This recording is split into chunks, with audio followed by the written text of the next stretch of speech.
two things that you guys need to keep in mind, and let me just talk about this before we go ahead. So we talked about the shift in distribution. For example, let's say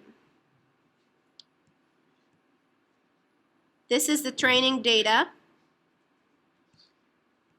This is the testing data. And we're looking at the distribution of one variable or many variables. It depends. So let's say in this case just x, right? So this what did we call this problem? So this is a data shift, right? Or a data fracture. Now we have another thing to train a classifier, right? So in this distribution, in the training distribution, we have, and also in the in the testing distribution of these samples, we have two things. If we're doing classification, we have two classes. We have class 1 and class 2. And here in the testing samples, some testing samples belong to class 1 and other testing samples belong to class 2, right? So we want to focus more on this problem right now. So we want to build a classifier or derive the mathematical formula of a classifier to distinguish between the distribution, let's say in the training data. So we have, this is for example for class 1,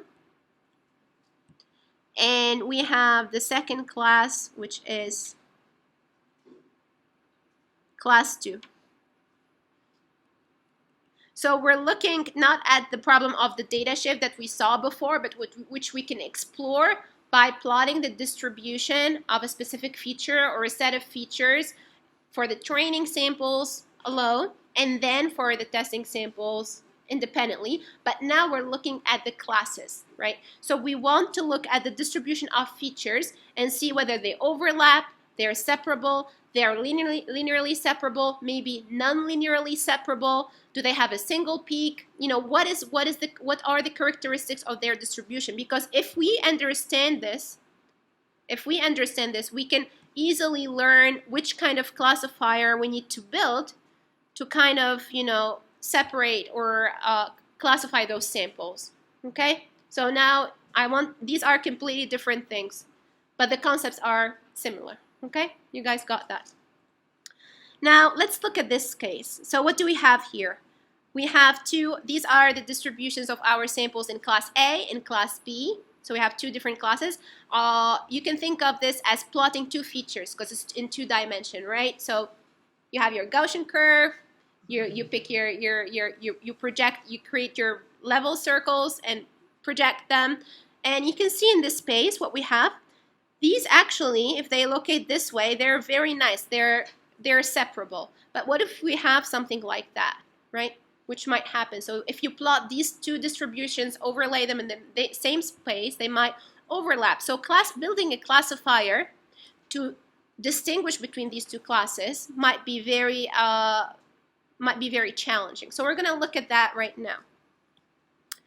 Okay, so what is it that we want to exactly do? So we want to define what we call a discriminant function, gx. So this function, it will learn how to discriminate between the positive and negative samples, between samples from class 1 and class 2. So generally, this function is monotonically increasing, and it takes positive values if the like samples which belong to that class. So we will define a discriminant function g for each class, and if x belongs to that class, okay, then its score will be positive. If not, it will be negative. Okay, so in this case, so this is just a condition that we define, but we can shift it around. But the most important thing, that this nice function will allow us to say if this sample x belongs to a specific class or not. Okay, so this is by assigning a score. So this is the basic idea. Now, how do we define this? So in this case, we're going to refer to Bayes' rule. And if you guys, have forgotten about it, I'm going to put a few nice video links, just refresh your memory, but I'm going to explain it here in a very simple way. So what we want to do, imagine if we have, this is our original data, right? And we want to build a classifier to distinguish between those samples. But we want it to perform very well on what we call the unobserved sample. So this is, a new testing sample coming in. The question we want to ask is, what is the probability of X belonging to class CI? So imagine you have a set of classes, and you want to know if this new sample is more likely to belong to that class or not. Let's say it has a probability of 0.9. Okay, then you will be very confident that it belongs to that class. But if you have 0.2, your confidence is quite low. So if it has, maybe a probability higher than 0.5, okay, then you say, yes, I'm sure my, my sample X belongs to class CI. Okay, so I can put it right there. So what we want to learn,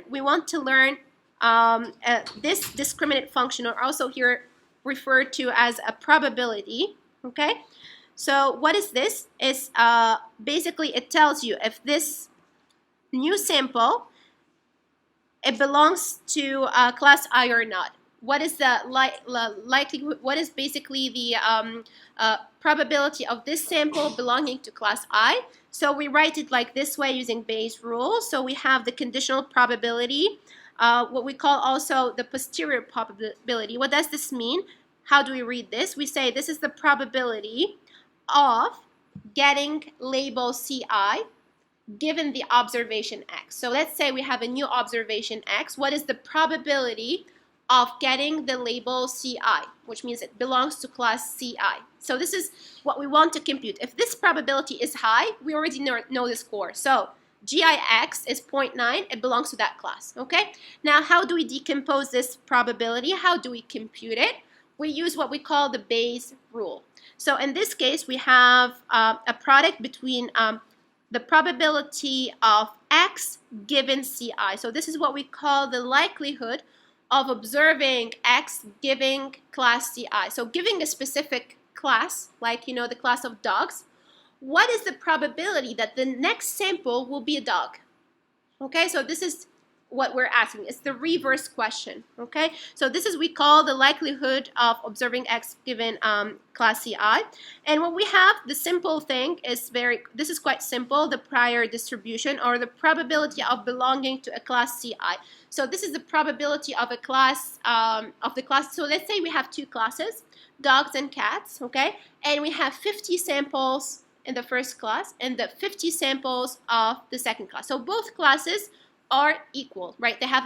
They're balanced. So the probability, if I'm gonna draw randomly a sample, so what, like a random sample from these two classes, what is the probability of getting class dogs? It's 0.5, right? Because they have equal distribution, like they're balanced. So this is the prior. We can just derive it right away when we have training data because we know the labels of our data, right? And then what we have what we divide by the marginal likelihood or the probability of observing X. What is the probability of getting that specific observation, of getting that specific picture of that dog, okay? So this is the Bayes rule. Now what you need, I'm going to simplify it. What you guys need to remember is this one, the probability of getting X, we're gonna rule it out. We don't actually need it. Why? Because it does not depend on the class, and we want to compute a function that depends on the class. So we will completely discard it, okay? And what we will end up with is GIX right here. This is our function. It's equal to the probability of observing or getting the class, the label CI, given the observation X, which equal to just, this product between the prior and the likelihood of observing X given I. So this one is very easy because once we have the data, we can just know if, it's, for example, 70% of the data is class 1, 30% is class 2, so it would be 0.7, 0.7, 0.3. So priors are very simple. Now what is a bit challenging is this one, okay? The probability of observing X giving the specific label. What is the probability of having, like, observing this variable. So generally, to make things very simple, we assume a normal distribution, like a Gaussian distribution, okay? So we say that this variable actually can be modeled using a normal distribution. So in each class, the variable, our observations, they follow a nice Gaussian curve. Okay, so we make this assumption. Now, what we want, okay, so let me just clarify. So just to wrap up before I go next. So we can rewrite it this way. So we have our discriminant function can be defined as the probability of finding or observing class I, or this specific class, giving the data. So this is, the quantity we don't really know, but we make a Gaussian, like we assume it has a Gaussian distribution. And here, these are the prior, this is the prior, and this one is the P data. The B data does not depend on the class, so we completely rule it out. Okay, so let's go back. Now, what we do, because of remember, a normal Gaussian distribution is exponential, and to kind of derive exponentials, do a lot of things with exponentials, like it can be a bit not very straightforward. So what we do, we take the log. So the log of the exponential of x gives you x, right? So here, since we want gx to be monotonically increasing and the log is also monotonically increasing, then we just apply the log and we define our new gi of x as the log of PCI of x, and here we just plug this in, right? And then the log of x times y, it's the log of x plus log of y, right? So this is what we get right here. So this is the formula. This is our discriminant function that we want to estimate. And we'll look at how we're going to estimate that.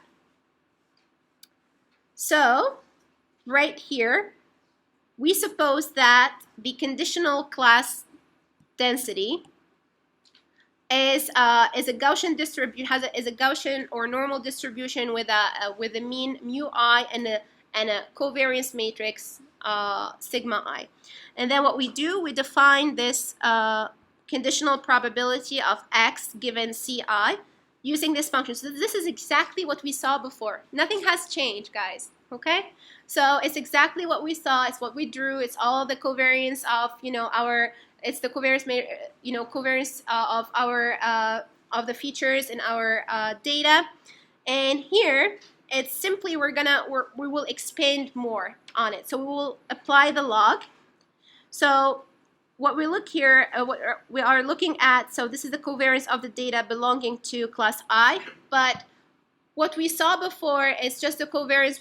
We look at the covariance without looking at the class. But here, we're looking at the samples, the covariance of features xi and xj for a specific class. So it's a class-specific covariance. This is important, okay? So, and we have it here. So all those, the mu I is computed for each class independently. So, and what we're going to look at is we will apply the log. So after applying the log, so this whole quantity is just, we're going to apply the log and spread this out. So we'll get this formula. It's so simple. So this one just is right there. And these guys, like the green one, is just a constant for all I, right? So ln of 2 pi. It does not depend on the class. So we can completely rule it out, like just, take it out of the equation. It won't impact anything. And then what we have minus 1 by 2 log of the determinant of the covariance matrix for class I, for samples belonging to class I. And we have this quantity, right? So after we do that, we get this formula. So this is the final formula that we get. And this is what we call a discriminant function for class I. Now linear, we're going to see if it's linear or not, depending on the results we get. So this is important. So this is our function for class I. So what does this say? Gi of x. Now we're looking at the formula that we've driven from the Bayes rule. And this is actually the definition of a Bayes discriminant function, or a naive Bayes classifier. It tells us if the observation or the new sample x, what is the probability or that it belongs to class I, okay? And you can see that the probability of that sample depends on what? It depends on how the data in your class I look like, their distribution, their covariance, and their mean. If you know their covariance and their mean, then that would impact the decision you're going to make about the new point coming in. And if you guys see this in your head, you're going to see points close to the mean, far away from the mean, you know, the new coming points, and that's how we're going to make our decisions, by looking at the covariance of samples in that class I. Okay? So now we're going to look at two specific particular cases. So this is our formula for the discriminant function gi of x. For x, you know, we want to know if x belongs to class I. So we have two simple assumptions that we can make first about the data belonging to class I. So first assumption is the sigma I, the covariance of the data belonging to class I, is just sigma squared times A. So it's like a multiple, like it's a scaled identity matrix, okay? And the second assumption is that sigma I is constant across all classes, right? So here, this actually should depend on I. So in this example, let's look at this. What does this mean? If you guys look at this, so we have our sigma I. It has, you know, this is the way we're defining it. So if it's like a multiple of the identity, so this is the identity matrix, right? It has ones on the diagonal, and all remaining elements are equal to 0. And then what we have exactly the same value here, sigma squared, right? So in this case, all features have different means. They might have different means, but they have equal variances, sigma squared, right? So if we look at this, so we already know that these guys are independent and they have equal variances. We've seen this example, right? So this is the example, the kind of distribution we're currently looking at. Now, if we look at this matrix, so this is just a bit of maths. So we have sigma I equals, you know, sigma squared times identity matrix. The determinant of this matrix, we can derive it straight away mathematically, is sigma to the power of 2d, and d is the dimensionality of your the number of the features you have. And the inverse is also very simple to compute, right? It's the inverse of sigma squared times the identity. So these are like very plug-in kind of, you know, computations we can derive from this form of matrix. Now, if we plug it into our original data, what do we get? So I would like you guys to take, I will give you 1 minute, and I would like you to write this down and replace the determinant and the inverse and tell me what is the formula you will get for your discriminant function. Okay, so write it down. Writing it down is very important. And you need to see this actually as a long vector. So this is a vector, right? And this is a matrix, right? And this vector has d dimension, d, and this is another vector, right? So you should see this always in, like, you know, you should always visualize matrices and like vectors like this because we're transposing.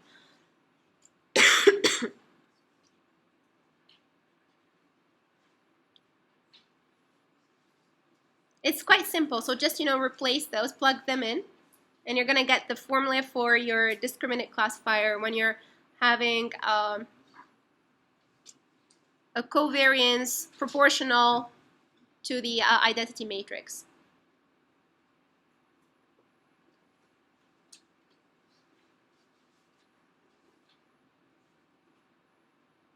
And all your features are independent, right? Independent with same variances.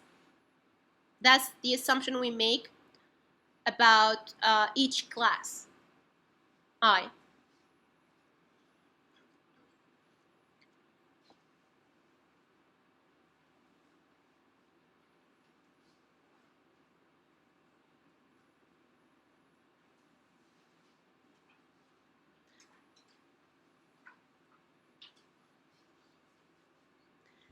I know after this lecture, you guys will remember everything. You'll go out of this room and redo the whole class by yourself, right? Taking notes is important because I know I'm trying to not go fast because I know the lecture is almost like I've written this already. So try to just look at those and think about them.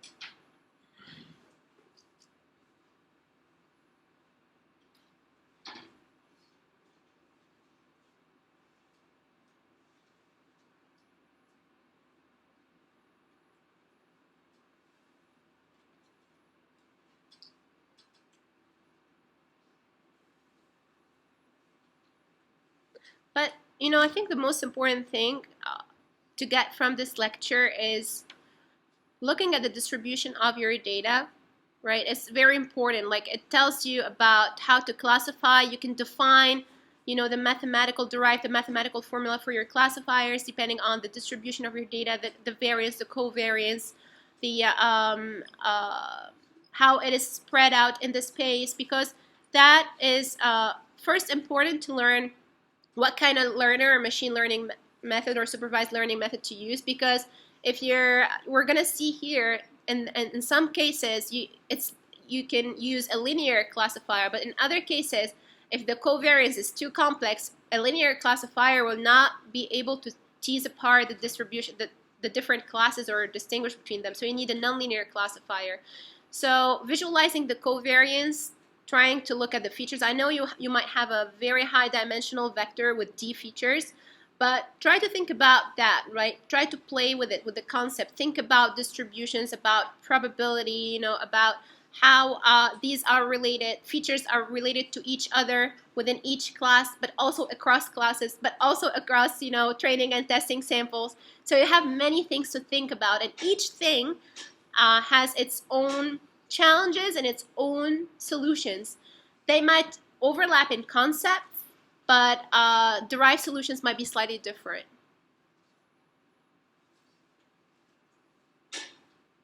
Okay, so I guess you guys got that done, so it should be easy.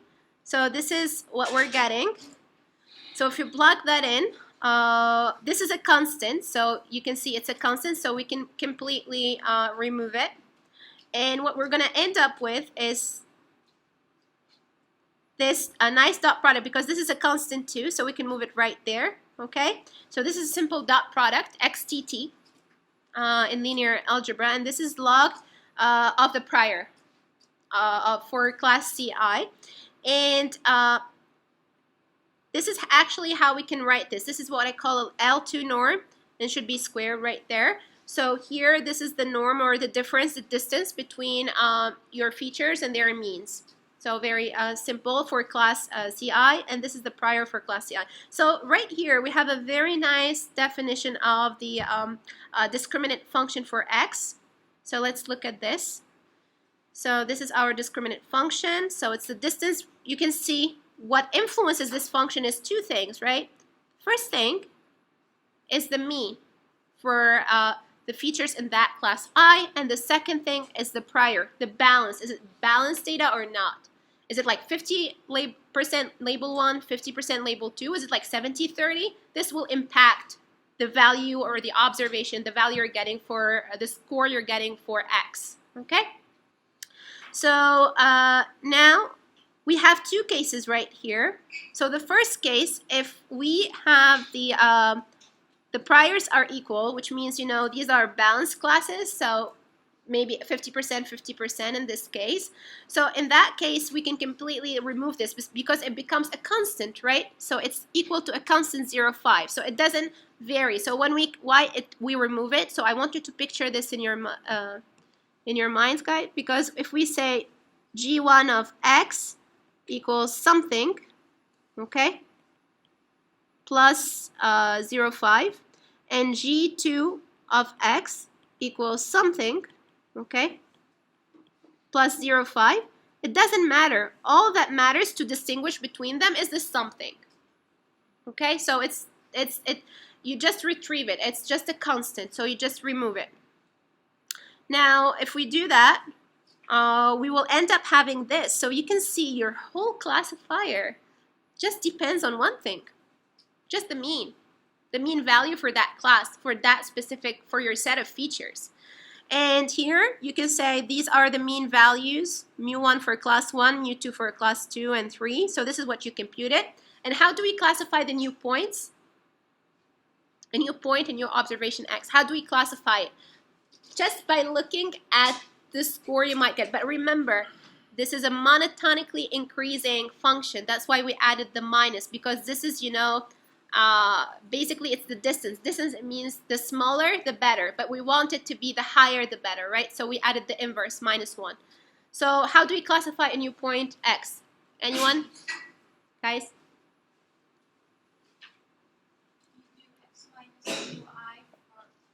Yeah, so you can...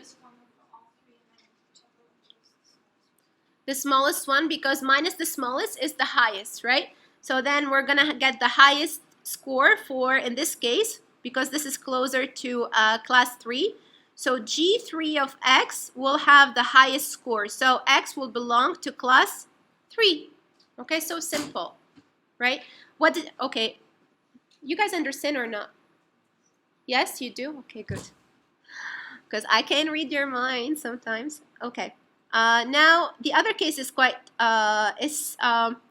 when we have imbalanced classes, right? So we have imbalanced classes, so we need to keep this one. So this one will contribute to like drawing where we're going to draw the boundary between these classes, because it will take into account the imbalance of the data samples in each class. So the boundary might shift a little bit, okay? Great, so now let's go to back to this one. Now let's do some awesome math. So I'm going to walk you through this. So what do we have? We have a dot product. We have a log of the prior for class CI. And let's just write the whole thing down. So this is the dot product, right? So it's x minus mu I transpose times x minus mu I. This is the definition of a dot product. And then we're going to expand it.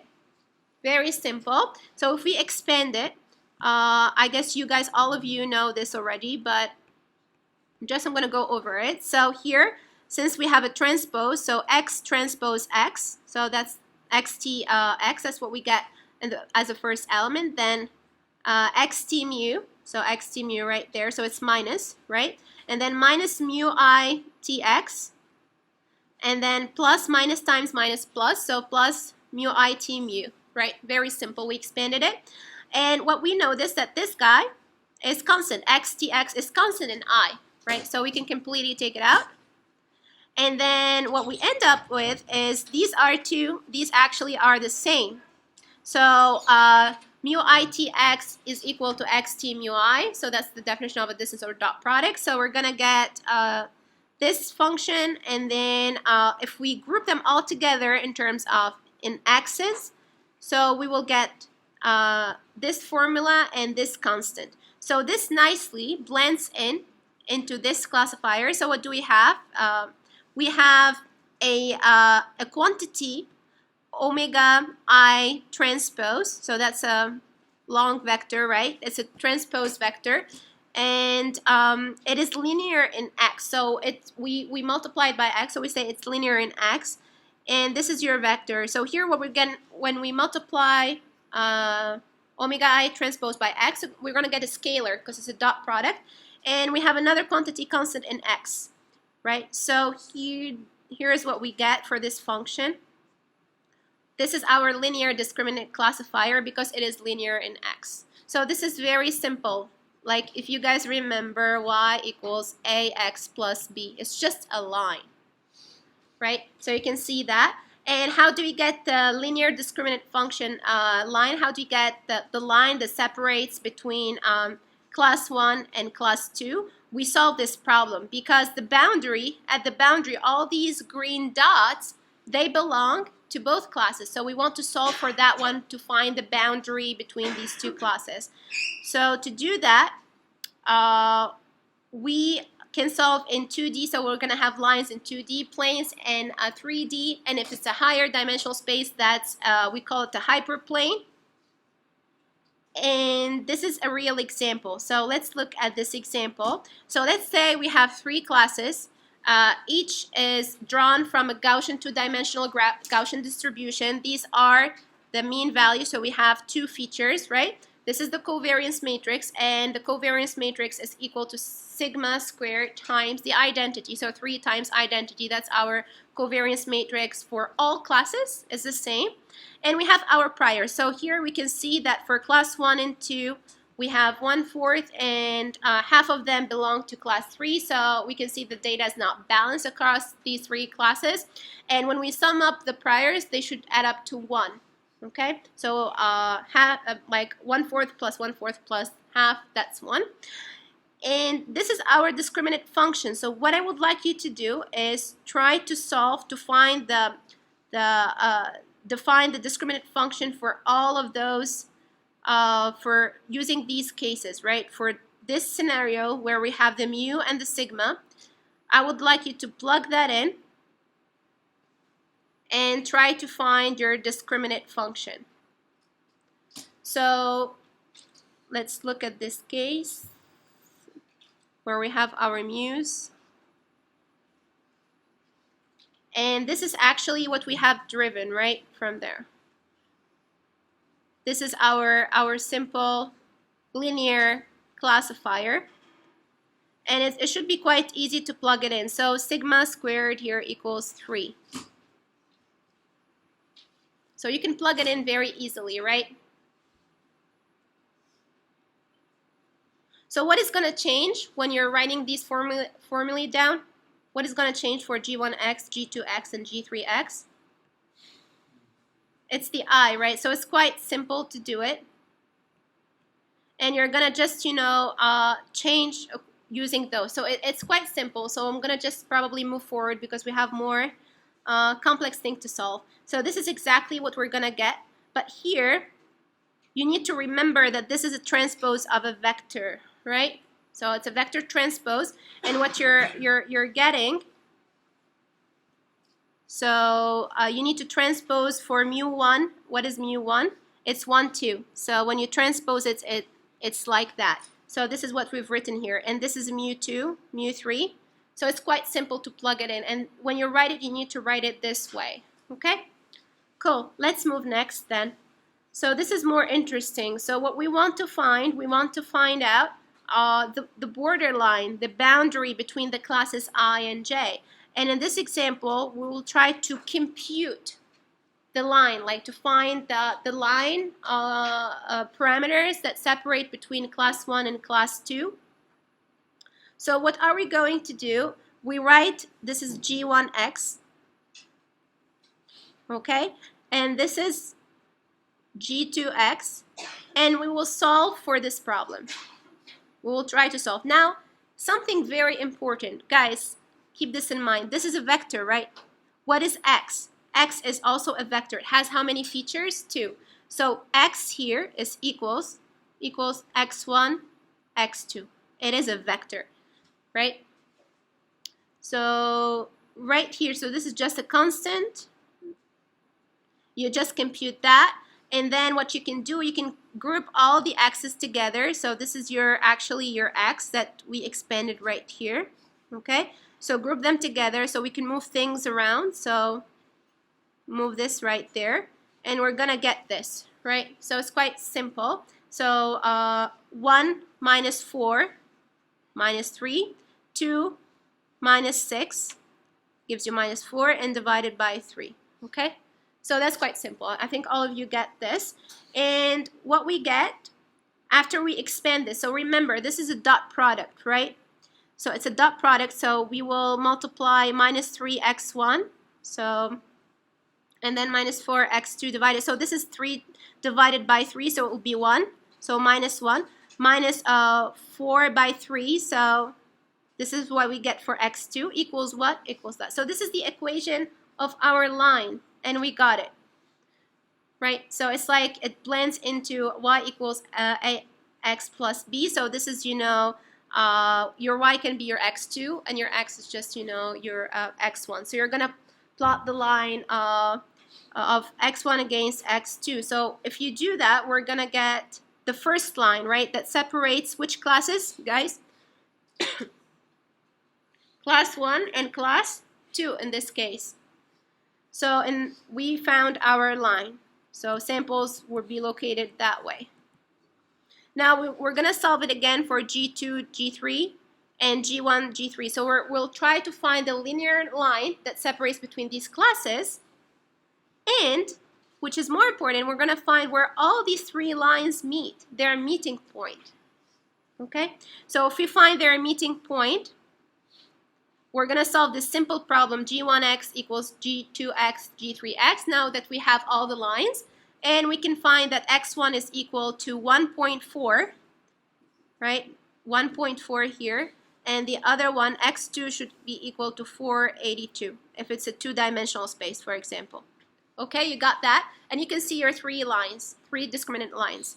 So this is the real, so from the data I've given you, so this is the real, this is how the data looks like.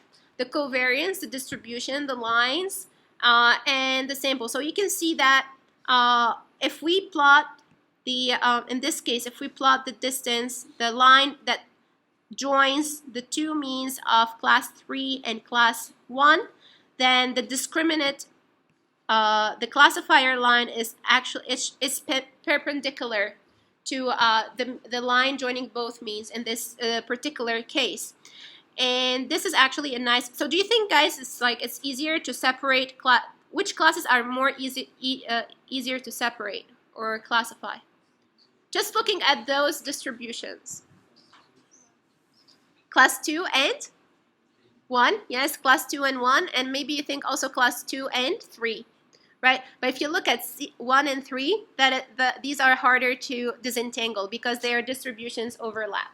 Okay, you can see it now. Great, so we're going to look at the final case.